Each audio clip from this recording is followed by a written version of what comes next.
தாய்மொழி தமிழ் இல்லாதவர்கள் இன்றைக்கு பெரும்பாலும் அரசு அலுவலகங்களில் வேலை பார்க்குறாங்க. நீங்கள் ஒன்றும் இல்லை, வடபழனி கோயிலில் போனீங்கன்னா நேபாளிலேருந்து ஒரு 2 அரசு ஊழியர் இருக்காங்க. எப்படி இருக்காங்க? இந்து அறநிலைத்துறை அமைச்சருக்கு இது தெரியாதா? தமிழ்நாட்டில் இருக்கிற தமிழ் பேசுகின்ற, தமிழை தாய்மொழியாக கொண்டிருக்கிற தமிழர்களுக்கு வேலை இல்லை, எங்கோர்ந்து வந்தவங்களுக்கு பிற மொழியாளருக்கு இங்க அரசு.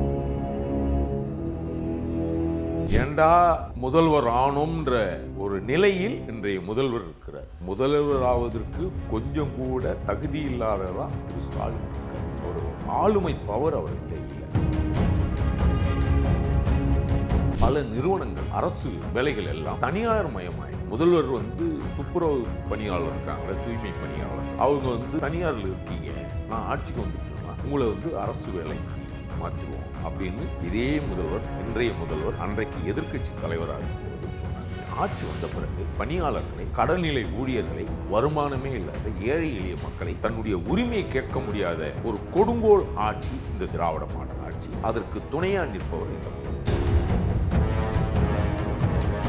எப்படி முதல்வர் அவர்கள் 2வது கேள்வி கேட்பதற்கு முன்னே பத்திரிகையாளர் மத்தியில் நீங்க 2வது கேள்வி இதுதானே கேட்பீங்கன்னு எழுதி வச்சு படிக்கிறாரோ, அது போல இந்த அமைச்சர்கள் எல்லாம் வருவதற்கு முன்னாடி அவங்க கிட்ட பேசுற அந்த விதம், இங்க அவங்க வர்ற அந்த எண்ணத்தையே மாத்தி விட்டு இங்க போவாத இருக்கிறதா நல்லதுன்னு தொழில் முதலீட்டாளர்கள் நினைச்சுக்கிட்டு தமிழ் மண்ணில் தொழில் நிறுவனங்களை, தொழிற்சாலைகளை தொடங்குவதற்கு அச்சப்பட்டு அறம்பாடுகின்ற புலவர்கள் தமிழ் மண்ணில் இருந்திருந்தால் இப்படிப்பட்ட ஆட்சியாளர்களும் கூட்டணியில் இருக்கிற இவங்க எல்லாம்.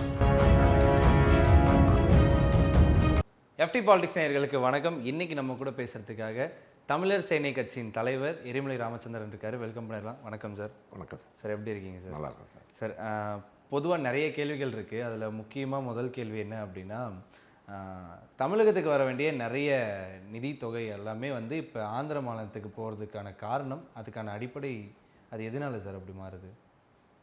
சார், இது எப்படின்னா, கூகுள் நிறுவனம் தமிழ்நாட்டுக்கு வர வேண்டியது. ஒரு தமிழர் இருக்கிறார், கூகுள் நிறுவனத்தின் சிஓவாக தமிழர் இருக்கிறார். ஒரு தமிழரிடம் பேசி தமிழ்நாட்டுக்கு அந்த நிறுவனத்தை கொண்டு வருவதற்கு இவங்களால முடியல.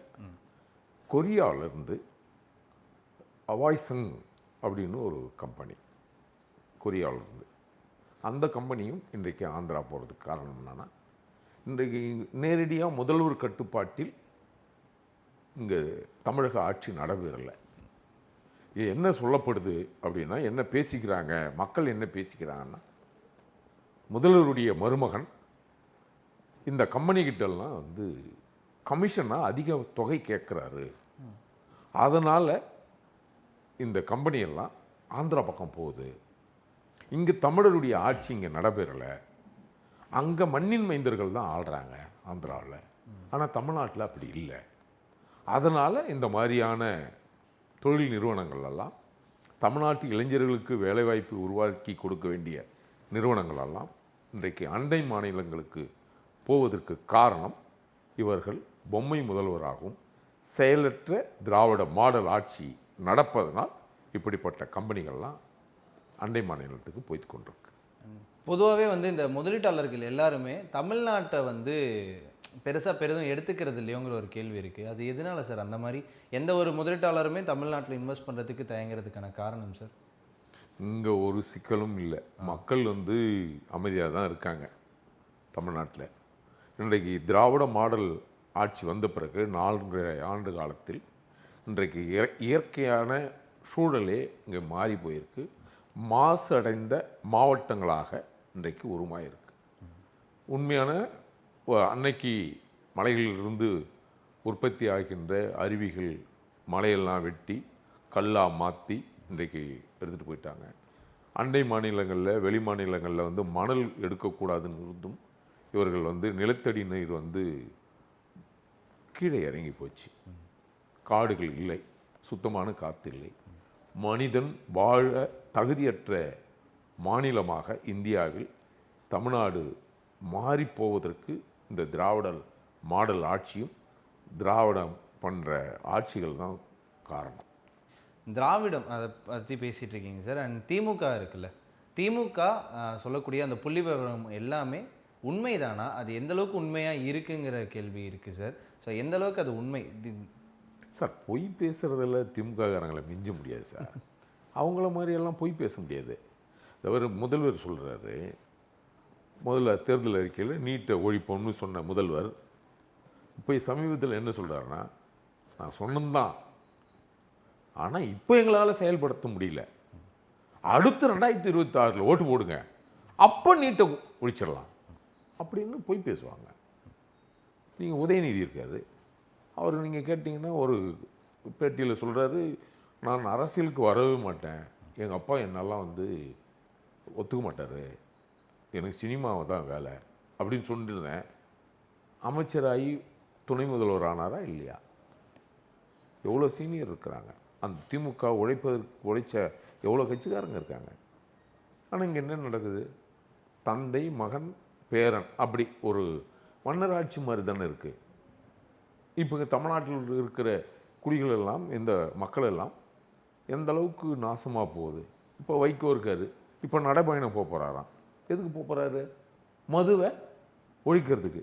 இந்த 4.5 ஆடங்காலில் கண்ணை மூடிக்கிட்டு குருடாக இருந்தார் அவர் இல்லையா? பல ஆலை ஓனர்களுக்கு அவர் நெருக்கமாக இருக்கார், சாராய ஆலை ஓனர்களுக்கு நெருக்கமாக இருக்கார். அதில் அவருக்கு பங்கு வருதா சொல்லப்படுது, உண்மையும் கூட. நீங்கள் ஆலைகளை மூடாமல், உற்பத்தியை தடுக்காமல் இங்கே எப்படி நீங்கள் மது ஒழிப்பு நடைபயணம் எதுக்குன்னு கேட்குறேன். வயசாகிடுச்சு, சுகர் அதிகமாகிட்டு இருக்குன்னு நினைக்கிறேன் அவருக்கு, வைகோவுக்கு. அதனால நடக்கலான்னு பார்க்குறாரு. ஒரு சாக்கு வேணும்ல பொது வழியில் நடக்கிறதுக்கு. இப்படி இருக்காங்களே இவங்க. அதனால் திராவிடம்ன்ற பேரில் இருக்கிற கூட்டணி இருக்கிற வைகோ போன்றவர்களெல்லாம் இன்றைக்கு திமுகவில் அது ஒரு பொறுப்பு, ஒரு சங்கம் மாதிரி மாறிப்போச்சு. அது தம் மக்கள் கூட்டணின்னு வச்சிங்களேன், அப்படித்தான் இருக்காங்க. அவங்களுடைய மக்கள், அவங்களுடைய மகன்கள் நலமாக இருப்பதற்கும் அதிகாரத்தோடு வாழ்வதற்கும் இப்படிப்பட்டவர்கள் முதல்வர் பாணியிலேயே வைகோவும் செயல்படுறார். ஒரு நேரத்தில் தீக்குளிச்சு 5 பேர் இறந்தாங்க. திமுக விட்டு வைகோ வெளியே வருகின்ற பொழுது அவ்வளோ பேர் தீக்குளிச்சு இறந்தாங்க. அவங்களுடைய தியாகமெல்லாம் மகனுக்காக பலி கொடுத்து கொண்டிருக்கிறார் திரு வைகோ. இப்போ இருக்க அரசை பார்த்து எடப்பாடி பழனிசாமி நிறைய விமர்சனங்களை வைக்கிறாரு. ஸோ அதுக்கான பதிலடியாக இந்த அரசு எதுவும் சொல்லலையோங்கிற ஒரு கேள்வி இருக்குது சார். அதுக்கான பதிலடி தான் என்ன? அண்ணா புரட்சி தமிழர் எடப்பாடியார் தெளிவாக சொல்கிறாரு, எடுத்து சொல்கிறாரு. நீங்கள் ரேஷனில் என்ன தவறு இருக்குது, எந்தெந்த துறையில் ஊழல் இருக்குது, எத்தனை ஆயிரம் கோடி ஊழல் இருக்குது, ஊழல் நிறைந்த மாநிலமாக எந்தெந்த அரசியல்வாதிகள் இருக்கிறார்கள், அமைச்சர்கள் இருக்கிறார்னு என்னென்ன தமிழ்நாட்டுக்கு என்ன குறைகள்லாம் சுட்டி காட்டிட்டு இருக்கிறாரு. அதனால் சட்டமன்றத்தில் அண்ணன் புரட்சி தமிழர் எடப்பாடியாரை பார்த்தோன்னே அவங்களுக்கெல்லாம் தொடை நடுங்குது. எல்லாம் திமுகவில் இருக்கிற முதல்வர் தொடர்நெருங்கி முதல்வராக இருக்கிறார், செயலற்ற முதல்வராக இருக்கிறார், பொம்மை முதல்வராக இருக்கிறார். அதனால் தமிழ்நாட்டில் நடக்கிற எந்த ஒரு சம்பவங்களும் எந்த ஒரு நிகழ்வுகளும் அவருக்கு தெரியல. அதை எப்படி அணுகணும்ன்ற முறையும் புரியல அதுக்கு முதல்வருக்கு. சார், தமிழகத்தில் தொழில் சூழல் ரொம்ப குறைஞ்சிருச்சா, இல்லை அது இந்த இப்போ இருக்க அரசோட அது பிரச்சனை, இல்லை இப்போ இருக்க அரசோட ஒரு மெத்தனம் அப்படின்னு நினைக்கிறீங்களா சார்? சார், அரசுக்கு எல்லாமே அமைச்சர்களும் மட்டும் இல்லை சார், அதிகாரிகள் கூட கரப்ஷனாக இருக்காங்க. இப்போ நீங்கள் ஒரு அனுமதி வாங்கணும், இப்போ ஒரு சாதாரண ஒரு கம்யூனிட்டி சர்டிஃபிகேட் வாங்க போங்க, நீங்கள் எதுவும் கொடுக்காமல் நீங்கள் எதுவும் வாங்க முடியாது. நீங்கள் எங்கே வேணாலும் போங்க, பொதுமக்களையும் சந்திக்கிற எந்த நிறுவனங்கள் அலுவலகம் போங்களேன், நீங்கள் அவங்க எல்லாமே எதிர்பார்ப்பவர்கள் இந்த அரசில் இருக்குது. அது எல்லா துறையும் வீணாக போச்சு. இன்றைக்கு படித்த இளைஞர்கள் கல்லூரி தமிழ்நாட்டில் அதிகமான இளைஞர்கள் படிச்சுட்டு வராங்க. இன்றைக்கி ஆட்டோ ஓட்டுறாங்க, ஹோட்டலில் டேபிள் துடைக்கிறாங்க. நீங்கள் அவங்கள தட்டி கேளுங்களேன், நீங்கள் என்ன படிச்சிருக்கீன்னு கேளுங்களேன், அளவுக்கு மீறி படிச்சிருக்காங்க. டபுள் டிகிரி இப்படி மேலே தான் வாங்கியிருக்காங்க. இந்த படித்த இளைஞர்கள் அத்தனையும் வெளிநாடு போவதற்கு கூட இன்றைக்கு சூழல், குடும்ப சூழல் சரியில்லாத இருக்கு. அதனால இங்க இருக்கிற அமைச்சர்கள் தொழில் நிறுவனங்களை கொண்டு வந்து புதிய வேலை வாய்ப்பு, ஒரு அமைச்சர் சொல்றாரு, மொத்த வேலை வாய்ப்பு எவ்வளவுன்னே தெரியாம ஒரு அமைச்சர் 5 கோடி பேருக்கு வேலை கொடுத்ததா ஒருத்தர் ஒரு திமுக கட்சிக்காரர் சொல்றாரு. ஏங்க 5 மொத்த மக்கள் தொகை எவ்வளோ பேருக்கு வேலை வாய்ப்பு அரசில் இருக்கு, தனியார் துறையில் எவ்வளோ பேருக்கு வேலை வாய்ப்பு இருக்கு, அதுவே தெரியல சார். 5 கோடி பேருக்கு வெள்ளை அறிக்கை கொடுப்பாங்களா சார்? 5 கோடி பேருக்கு வேலை வாய்ப்பு கொடுத்துருக்காங்களா சார் இந்த அரசு? ஒருத்தவங்களுக்கும் வேலை கொடுக்கல சார். நீங்கள் வந்து தாய்மொழி தமிழ் இல்லாதவர்கள் இன்றைக்கு பெரும்பாலும் அரசு அலுவலகங்களில் வேலை பார்க்குறாங்க சார். நீங்கள் ஒன்றும் இல்லை, வடபழனி கோயிலில் போனீங்கன்னா நேபாளிலேருந்து ஒரு 2 அரசு ஊழியர் இருக்காங்க. எப்படி இருக்காங்க? இந்து அறநிலைத்துறை அமைச்சருக்கு இது தெரியாதா? தமிழ்நாட்டில் இருக்கிற தமிழ் பேசுகின்ற, தமிழை தாய்மொழியாக கொண்டிருக்கிற தமிழர்களுக்கு வேலை இல்லை, எங்கோர்ந்து வந்தவங்களுக்கு பிற மொழியாளருக்கு இங்கே அரசு வேலை கிடைக்குது. என்ன சூழல்னா, நீங்கள் இங்கே ஒரு பட்டியல் சமூகம் வச்சுங்களேன், நீங்கள் வெளி மாநிலங்களில் பட்டியல் சமூகத்தில் இருக்கிறவங்க இங்கே நீங்கள் பட்டியல் சமூகத்தில் இருக்கிறவங்க தான் வரலாம். ஆனால் இங்கிருந்து நீங்கள் வெளி மாநிலம் போனீங்களா அதே பட்டியல் சமூகமாக அவங்க அங்கீகரிக்க மாட்டாங்க. பிசியாக போனாலும் அங்கீகரிக்க மாட்டாங்க. அங்கே மண்ணின் மைந்தருக்கு முன்னுரிமை இருக்கும், இங்கே மண்ணின் மைந்தருக்கு வேலை கிடைக்காது. அப்படியான சூழல் இந்த அரசு, திராவிட மாடல் அரசு திட்டமிட்டு தமிழ்நாட்டு மக்களை, தமிழர்களை வஞ்சிக்கிறது சூழல் உருவாக்கியிருக்கு சார். எல்லா சமூகங்களும், தமிழ் சமூகங்களும் அத்தனையும் பாதிக்கப்பட்டிருக்கு சார். அப்படி பண்ண ஒரு கொடுங்கோல் ஆட்சி சார். கொடுங்கோல் ஆட்சினா மன்னராக இருக்கிற, தமிழ்நாட்டை ஆண்டு கொண்டிருக்கிற பொம்மை முதல்வர் திரு ஸ்டாலினுக்கு எதுவுமே போல சார். அதிகாரம் என்பது ஒருத்தர்கிட்ட அதிகாரம் இருந்தால், நீங்கள் அண்ணன் எடப்பாடியார் அண்ணன் ஆட்சியில் அதிகாரம் அவர்கிட்ட இருந்துச்சு, யார் தவறு செஞ்சாலும் தட்டி கேட்டார். இங்கே அதிகாரம் மகன்கிட்டயா, தாங்கிட்டயா, மருமான்கிட்டயா, இல்லை அத்தை கிட்டயா, இந்த எல்லாருக்கிட்டையும் பிரிஞ்சிருக்கு சார். அரசு அதிகாரிகள் வந்து யார் சொன்னால் கேட்கறதுன்னு தெரியல சார். அந்த ஒரு சூழல் வந்து இங்கே இருக்கு சார். இப்போ இன்வெஸ்டர்ஸ், அதாவது முதலீட்டும் சரி, முதலீட்டாளர்களும் சரி, ஸோ இவங்களை ஈர்க்கிறதுக்கு ஆந்திர அரசு நிறைய ஸ்டெப் எடுத்திருக்காங்க சார். அந்த மாதிரியான ஸ்டெப்ஸ் வந்து இப்பயும் தமிழக அரசு எடுக்கலையா சார்? இல்லை அதுக்கு எடுக்க முயற்சி பண்ணி தோத்துட்டாங்களா? இல்லை, இவங்களுக்கு ஒட்டுமொத்தமாக இவங்க தோல்வி அடைஞ்சிருக்காங்க. தோல்வி இவங்களுக்கு தெரியல, ஆட்சி நடத்த தெரியல. ஏண்டா முதல்வர் ஆனோம்ன்ற ஒரு நிலையில் இன்றைய முதல்வர் இருக்கிறார். முதல்வர் ஆவதற்கு கொஞ்சம் கூட தகுதி இல்லாதவரா திரு ஸ்டாலின் இருக்கார். ஒரு ஆளுமை பவர் அவர்கிட்ட இல்லை, அந்த சக்தி அவர்கிட்ட இல்லை. நடக்கிறாரு, போறாரு, வராரு, கையில் ஒரு மந்திரக்கோள் வச்சுக்கிட்டு நடக்கிறாரு, வாக்கிங் போறாரு, வராரு, ஒரு கருப்பு தடி வச்சுட்டு நடக்கிறார் பார்த்தீங்களா, மந்திரக்கோள் அப்படி வச்சுட்டு நடப்பார், போவார், வருவார். ஒரு பிரயோஜனமும் இல்லை சார். இவ்வளோ பேசுகிறோம்ல சார், இப்போ தமிழகத்தில் பார்த்தீங்கன்னா மின்னும் நிலம், அதாவது கரண்ட்டும் சரி, இல்லை லேண்டும் சரி, இதுக்கான நடைமுறைகள் வந்து இப்போ வரைக்கும் கொஞ்சம் டிஃபிகல்ட்டாக இருக்கிறதுனால தான் இந்த இன்வெஸ்டர்ஸ்லாம் வர்றதுக்கு தடையாக இருக்கா சார்? இல்லை, இவங்க திமுக காரங்க கேட்குற அந்த தொகை தான் காரணமாக இருக்கு. பயப்படுறாங்க வர்றதுக்கு. ஏன்னா அவங்க 10 ஆண்டுகள் ஒரு கம்பெனியை உருவாக்கி அதில் வந்து எவ்வளோ நீங்கள் பொருளாதாரத்தை அவங்க நிறைவுக்கு வருவாங்களோ அதை இவங்க கமிஷனாக கிட்டுறாங்கன்னு தான் நான் கேள்விப்பட்டேன். அதனால் பயப்படுறாங்க, இங்கே வர்றதுக்கு பயப்படுறாங்க. அவங்களுக்கு எந்த ஒரு உதவி நாங்கள் இதை செஞ்சு தரோம், அவங்க ஒரு கம்பெனிக்காரன் வரான்னா அவனுக்கு நீங்கள் சிலது செஞ்சு கொடுக்கணும்ல, அதெல்லாம் இங்கே செய்ய தரல. எல்லாத்துலையும் லஞ்சம் இருக்குது. எல்லாத்துலையும் லஞ்சம் கொடுத்து அவன் லாபமே பார்க்க முடியாது. இப்போ சமீபத்தில் கூட அங்கே ஒரு மருந்து கம்பெனியில் இருமல் மருந்து குழந்தைங்க சாப்பிட்டு மத்திய பிரதேசத்தில் செத்து போனாங்க. இங்கே இருக்கிற அமைச்சருக்கு அது தெரியல. அந்த கம்பெனியில் இப்படி ஒரு கம்பெனி இருக்குது, இந்த கம்பெனி இந்த மாதிரி மருந்து செய்கிறாங்கன்றதே அவருக்கு தெரியல. ஆனால் அவர் அமைச்சராக இருக்கார். அப்போது ரெண்டு தான் நடக்கும். ஒன்று கவனக்குறைவுன்றதுக்கு இல்லை, ஒரு அமைச்சர் கவனக்குறைவாக இருக்க முடியாது, அதிகாரி சொல்லுவாங்க. அப்போ கண்டும் காணாத இருக்கிறதுக்கு என்ன காசு வாங்குறாங்களோ நம்ம கேள்வி கேட்குறோம். மருத்துவமனையில் கூட நீங்கள் காசு இல்லாத ஒன்றும் வேலை நடக்காது. பொது சுகாதாரத்துறை, நீங்கள் அரசு மருத்துவமனை சொல்கிறோம்ல, நீங்கள் கேஎம்சி ஜிஹெச் எல்லாம் போய் பாருங்களேன், எல்லாத்துக்குமே காசு கொடுக்க வேண்டியிருக்கு. அப்போது இது அரசு மருத்துவமனைன்னு சொல்கிறத அது சொல்லாதவே இருக்கலாம். ஒன்று. ரெண்டாவது, இங்கே என்ன நடக்குது இந்த சூழல்னா, பல நிறுவனங்கள், அரசு வேலைகள் எல்லாம் தனியார் மயமாயிடுச்சு. முதல்வர் துப்புரவு பணியாளர் இருக்காங்களே, தூய்மை பணியாளர்கள், அவங்க தனியாரில் இருக்கீங்க, நான் ஆட்சிக்கு வந்துட்டேன்னா உங்களை அரசு வேலைக்கு மாற்றிடுவோம் அப்படின்னு இதே முதல்வர், இன்றைய முதல்வர், அன்றைக்கு எதிர்க்கட்சி தலைவராக இருக்கும்போது சொன்னார்.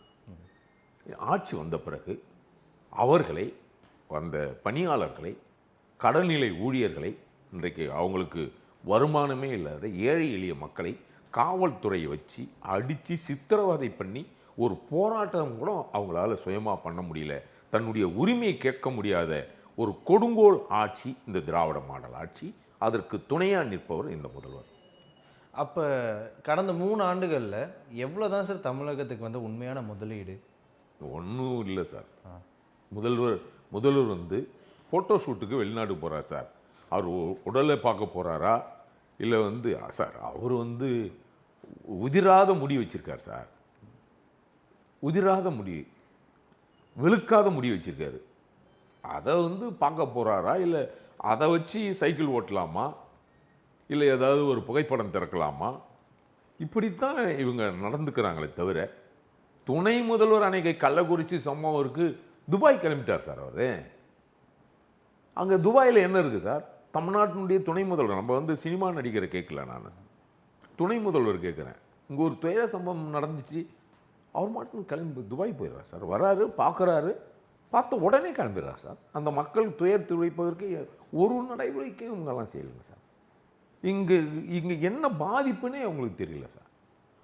பொய்யா சொல்கிறாங்க சார், எதை கேட்டாலும் பொய் சொல்கிறாங்க சார். சார், அவங்க அப்பா ஷூ அடிக்க வைக்கிற ரேக்கில் போய் ஒளிஞ்சிட்டான்னு போலீஸ் பார்த்தாங்க அப்படின்னு சொல்கிறார் சார். காவல்துறையை நம்புற அளவுக்கு பொய் சொல்கிற துணை முதல்வர் கெட்டிக்காரனாக இருக்கார் சார். பாராட்டணும் சார் அவரை.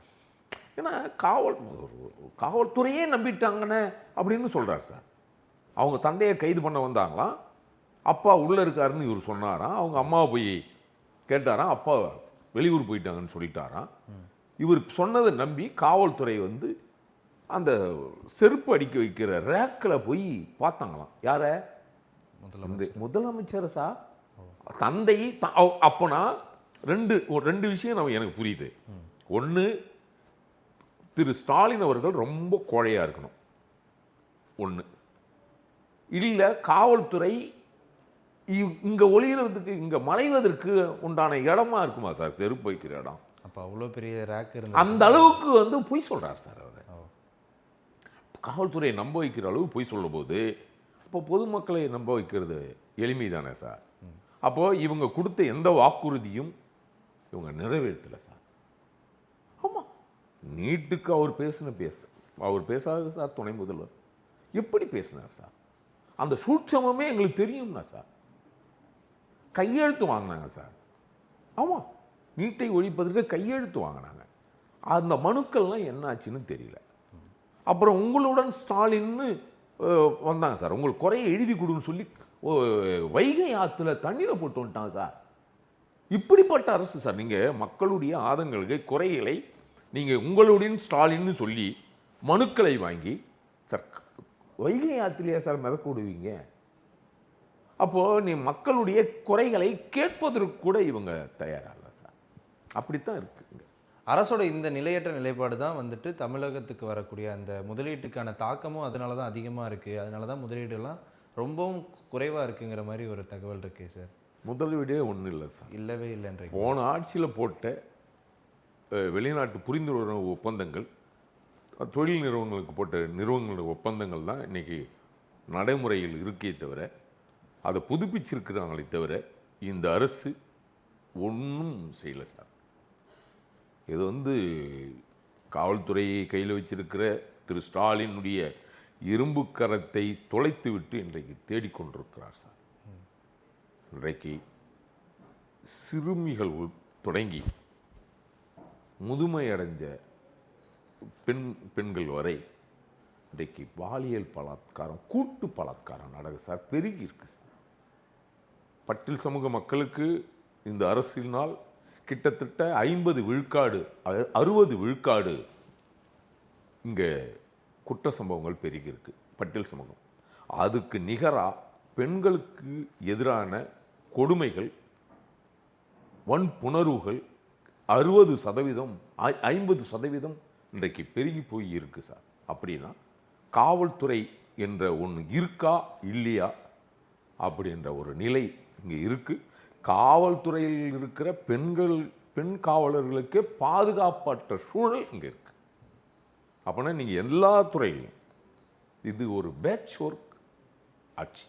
மேயர் சொன்னாங்களே பிரியா, நாங்கள் பேட்ச் ஒர்க்கு சொன்னாங்களே, பேட்ச் ஒர்க் ஆட்சி தானே தவிர இந்த ஆட்சி முழுமையான ஆட்சி கிடையாது சார். ஒரு பக்கம் தமிழகம், இன்னொரு பக்கம் ஆந்திரா. ஸோ இது ரெண்டுக்கான போட்டியில் யார் இப்போ முன்னிலையில் இருக்கா? ஸோ அதுக்கான காரணம் என்ன சார்?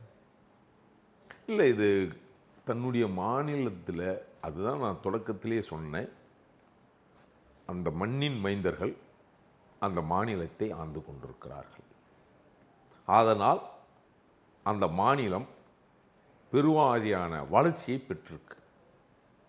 இங்கு அப்படி இல்லை.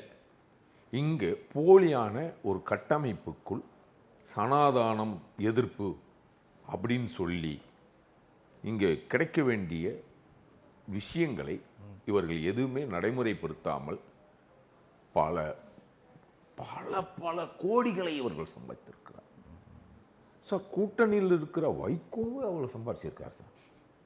ஆமாம் சார், எங்கெங்க ஸ்டார் ஹோட்டல் இருக்குன்றாங்க, இத்தனை ஏக்கர் நிலம் இருக்காங்க, பல கோடி வச்சிருக்கார் சார். சார் இந்த பணத்தெல்லாம் சாப்பிடுவாங்களா சார் அவங்க? எத்தனை தலைமுறைக்கு சார் இந்த பணம் இருக்கும்? மக்களுக்கு சேவை செய்கிறோம்னு வந்துட்டு இப்படி கொள்ளடிச்சு குடும்பத்தை மட்டுமே பார்த்துக்கிட்டா சார் அந்த குடும்பம் விளங்குமா சார்? முதல்ல இங்கே அறம்பாடுவதற்குண்டான புலவர்கள் இங்கே இல்லை சார். அறம்பாடுகின்ற புலவர்கள் தமிழ் மண்ணில் இருந்திருந்தால் இப்படிப்பட்ட ஆட்சியாளர்களும் கூட்டணியில் இருக்கிற இவங்க எல்லாருமே சார் எல்லாமே நீர்த்து போன கட்சிங்க சார். சார் நீங்கள் அதிமுக ஆட்சியில் கம்யூனிஸ்ட் கட்சி எவ்வளோ போராட்டங்கள் முன்னெடுத்துது சார். மதுவிலக்காக இருக்கட்டும், எந்த பிரச்சனையாலும் போகிறாங்க. நீங்கள் உங்களுக்கு இந்த ரேஷன் கடையில் இருக்குல்ல, அதில் நீங்கள் என்ன இருக்குன்னு போய் பாருங்களேன். எதிர்கட்சி தலைவர் சொல்கிறார், கோதுமை போடுறதோ சர்க்கரை போடுறதோ எல்லாமே குறைஞ்சி போச்சு. இங்கே விளைவிக்கிற நெல்லை பாதுகாக்க தவறுன ஆட்சி தான் சார். விவசாயிகளுடைய வயிற்றெரிச்சலை இவங்க கொட்டிக்கிட்டு இருக்காங்க சார். அறுவடை செய்த நெல் முளைக்கிற அளவுக்கு இந்த ஆட்சி இருக்குன்னா அப்போ விவசாயிகளுடைய மனம், டெல்டா மாவட்டத்தில் இருந்த விவசாயிகளுடைய மனம் எந்த அளவுக்கு கண்ணீரில் வாடி இருக்கும் சார் அவங்க.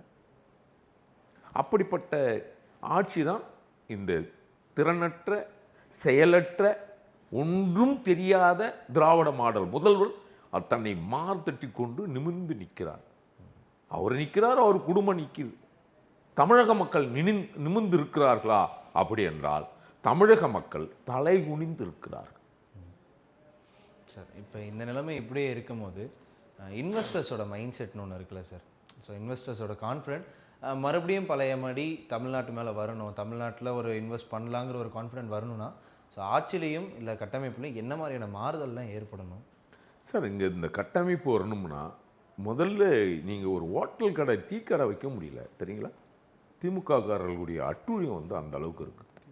நன்கொடை கொட்டு அதிகமாக மிரட்டுகிறார்கள். மக்கள் திரள் இல்லை. நீங்கள் ஒரு ஹோட்டலில் போய் சாப்பிட்டுட்டு பணம் கொடுக்க மாட்டான் சார் திமுககாரங்க. இல்லைன்னு இந்த திமுக தலைவரால் சொல்ல முடியுமா சார்? ஒரு ஹோட்டலில் இன்றைக்கு வெளி மாநிலத்திலேருந்து இந்தி ஒழிப்புன்னு சொன்ன இந்த ஆட்சியில் தான் வடவர்கள் அதிகமாக பெருகி போனதற்கு யார் சார் காரணம் இருக்கா? இன்றைக்கி அவங்க ஓட்டுரிமை அதிகமாக பெற போகிறாங்க. இன்றைக்கு இருக்க விவரம் இல்லாத பாமர மக்கள் ஓட்டுரிமை பறிக்கப்பட போகுது இல்லையா? இதுக்கெல்லாம் யார் சார் காரணம்? இந்த அந்த பாரம் இருக்குல்ல, அந்த நீங்கள் ஓட்டுரிமை பாரம் எல்லாம் திமுக கட்சிக்காரங்க வச்சு இப்போ செயல்படுத்திட்டு இருக்காங்க சார். இன்றைக்கு அப்படி ஒரு நிலை இருக்கு.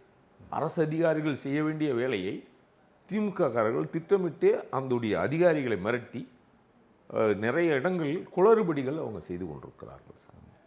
சார், திமுக அதிமுக இவங்க 2 பேரோட முதலீட்டு சாதனைகள் அப்படின்னு ஒரு லிஸ்ட் எடுத்தோம் அப்படின்னா யார் முன்னிலை வகிக்கிறா? யாரோட ஆட்சி காலத்தில் அந்த முதலீடுங்கிறது அதிகமாக உள்ளுக்குள்ளே வந்துச்சு? இல்லை, அம்மா காலத்திலையும் சரி, தொடக்க காலத்திலேருந்தே அதிமுக ஆட்சி செய்யும்போது தான் முதலீடு வரும். ஏன்னா இங்கே நேர்மை இருக்கும், குறுக்கீடு இருக்காது, யாருடைய தலையீடும் இருக்காது. ஆனால் திமுக ஆட்சியில் குறுக்கீடும் தலையீடும் இருக்கும். அதனால் முதலீட்டாளர்களும் இங்கே தொழில் தொடங்கணும்னு நினைக்கிறவர்களும் இங்கே வர மாட்டாங்க. காரணம், இன்றைக்கு அமைச்சர்கள் உள்பட அவங்க எதிர்பார்க்குற நிலையே வேறு சார். ஒரு கம்பெனி வருது, ஒரு டெண்டர் விட போகிறாங்க அப்படின்னா, எப்படி முதல்வர் அவர்கள் 2வது கேள்வி கேட்பதற்கு முன்னே பத்திரிகையாளர் மத்தியில் நீங்கள் 2வது கேள்வி இது தானே கேட்பீங்கன்னு எழுதி வச்சு படிக்கிறாரோ, அதுபோல இந்த அமைச்சர்கள் எல்லாம் வருவதற்கு முன்னாடி அவங்க கிட்ட பேசுகிற அந்த விதம் இங்கே அவங்க வர்ற அந்த எண்ணத்தையே மாற்றி விடுது சார். இங்கே போகாது இருக்கிறது தான் நல்லதுன்னு தொழில் முதலீட்டாளர்கள் நினச்சிக்கிட்டு தமிழ் மண்ணில் இங்கே தொழில் நிறுவனங்களை, தொழிற்சாலைகளை தொடங்குவதற்கு அச்சப்பட்டு கொண்டிருக்கிறார்கள். அதான் உண்மை. சரி, இந்த நிலை இப்படியே போயிட்டுருக்க ஃபாரின் இன்வெஸ்டர்ஸுமே வந்துட்டு ஆந்திரா மேலே தான் ஃபஸ்ட்டு அவங்களோட கன்சர்ன் இருக்குது. ஸோ ஃபாரின் இன்வெஸ்டராக இருந்தாலும் ஆந்திராவுக்கு தான் அந்த முதலீடுங்கிறது முதல்ல போய் சேருது. இது எதனாலயா இருக்குது சார்? இல்லை, அவங்க அந்த அந்த மாநிலத்தையும் அந்த மாநிலத்து மக்களையும் நேசிக்கிறார்கள். அதனால் வருகின்றவர்களுக்கு உரிய மரியாதை தருகிறார்கள். இங்கு தொழில் தொடங்கினால் இங்கே இருக்கிற படித்த இளைஞர்களுக்கு வேலை வாய்ப்பை உருவாக்கினால் மட்டும் போதும் அப்படின்னு நினைக்கிறார்கள். ஆனால் இங்கு இருப்பவர்கள் அது மாதிரி இல்லை. தன் குடும்பம் வளமோடு வாழ்வதற்கும் அதிகாரத்தோடு வாழ்வதற்கும் நினைத்து கொண்டு இந்த மாதிரியான வெளிநாட்டு முதலீட்டாளர்களை இவங்க விரட்டடித்து கொண்டிருக்கிறார்கள். சார், இந்த நிலை இப்படியே இருக்க, ஒரு பக்கம் வந்துட்டு இன்வெஸ்டர்ஸ் உள்ள தமிழ்நாட்டுக்குள்ளே வர ஒரு பிரச்சனை இருக்குது, இன்னொரு பக்கம் ஆந்திராவுக்கு தான் அந்த இன்வெஸ்டர்ஸ் போகிறாங்கன்னு ஒரு பிரச்சனை இருக்குது. ஸோ இதெல்லாம் இப்படியே போயிட்டுருக்க, தமிழ்நாட்டோட நிலை எப்போ மாறும், இல்லை எப்படியே தான் இருக்கு போதா? 2026 தேர்தல் வரும். தமிழக மக்கள் திராவிட மாடல் மீது அதிருப்தியில் இருக்கிறார்கள். அனைத்து இந்திய அண்ணா திராவிட முன்னேற்ற கழகம், புரட்சி தமிழர் அண்ணன் எடப்பாடியார் தலைமையில் ஆட்சி அமையும், நல்லாட்சி அமையும். அப்பொழுது இவர்கள் செய்த குற்றங்களை, குறைகளை சரி செய்வார் என்ற நம்பிக்கை எமக்கு இருக்கு. அதனால் விடிவு வர வேண்டும் என்று சொன்னால், தமிழக மக்கள் நலன் காக்கப்பட வேண்டும் சொன்னால், இந்த தமிழக வாக்காளர்கள் கண்டிப்பாக அஇஅதிமுகவை தேர்வு செய்து திமுகவை வீழ்த்த வேண்டும் என்று தான் இறுதியாக சொல்லி முடிக்கிறேன். சார், நிறைய விஷயங்கள் பேசியிருக்கீங்க சார். ஸோ இந்த நிலைப்பாடு எப்போ மாறும் அப்படிங்கிறத நாமளும் பொறுத்திருந்து தான் பார்க்கணும். நன்றி சார்.